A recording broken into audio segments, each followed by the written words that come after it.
अर्नब गोस्वामी की मुश्किलें ख़त्म होने का नाम ही नहीं ले रही है। पहले उनका अरेस्ट हुआ, उसके बाद उन पर इतने सारे केसेस लगे और अब उन पर एक फ़ाइन डाला गया है, वो भी पूरे 19 लाख रुपीज़ का, यानी कि उनकी चैनल पर, और वो भी इंडिया से नहीं, यूके से। Yes, from all the way from London.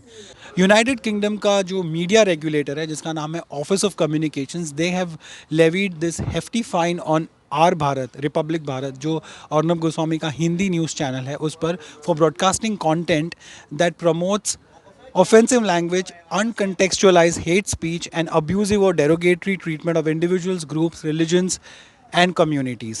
इसके साथ ही इस रेगुलेटर ने चैनल को ये भी बोला है कि आपको एक ऑन एयर अपॉलोजी भी इशू करनी पड़ेगी।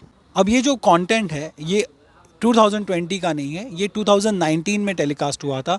दरअसल अर्नब के चैनल पर एक शो आता है उनका जिसका नाम है पूछता है भारत, और सितंबर 6, 2019 को एक शो उनका जो डिबेट शो होता है उस पर ऑफिस ऑफ कम्युनिकेशन यूके का कहना है the debate featured in the episode focused on India's attempt to send the Chandrayaan spacecraft to the moon on July 22, 2019। इस प्रोग्राम में उसकी बात हो रही थी, जो चंद्रयान हमारा जो स्पेस क्राफ्ट है Chandrayaan 22 and it was going to moon, और उसका जो अटेम्प्ट हुआ था उसकी बात हो रही थी। और उस डिबेट में अर्नब गोस्वामी के साथ of course there were lot of guest contributors as well, and it focused on India Pakistan relations.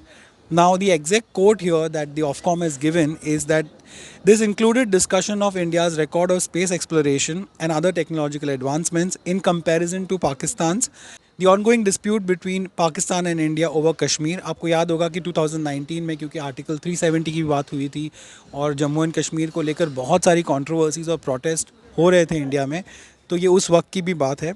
And Pakistan's alleged involvement in terrorist activities against Indian targets. This is the statement that they've issued, that this particular program talked about all these things, which included all the contentious issues between India and Pakistan.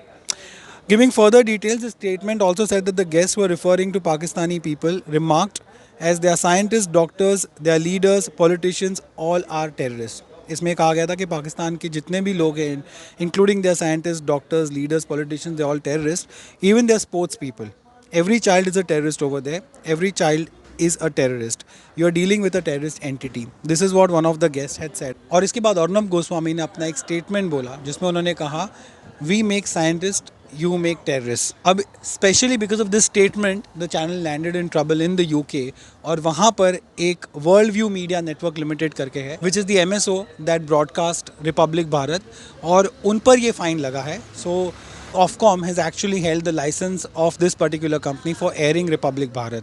Republic Bharat को fine करने का decision तो फरवरी में ही ले लिया गया था 2020 में, बट फाइन जो है वो आज लेवी हुआ है उनके ऊपर. And when this news came in today, a lot of people thought कि this could have something to do with the Sushant Singh Rajput coverage, but it has nothing to do with that. ये जो 2019 में उनका एक एपिसोड जो एयर हुआ था उसके कनेक्शन में ये फाइन उन पर लेवी हुआ है, and it has nothing to do with the Sushant Singh Rajput case. So well, this is one of the most important pieces of news that happened today. आपका इस पर क्या ख्याल है, प्लीज़ मुझे कमेंट सेक्शन में बताइए. And if you like my videos, please subscribe, hit on the bell icon as well, and thank you so much for watching.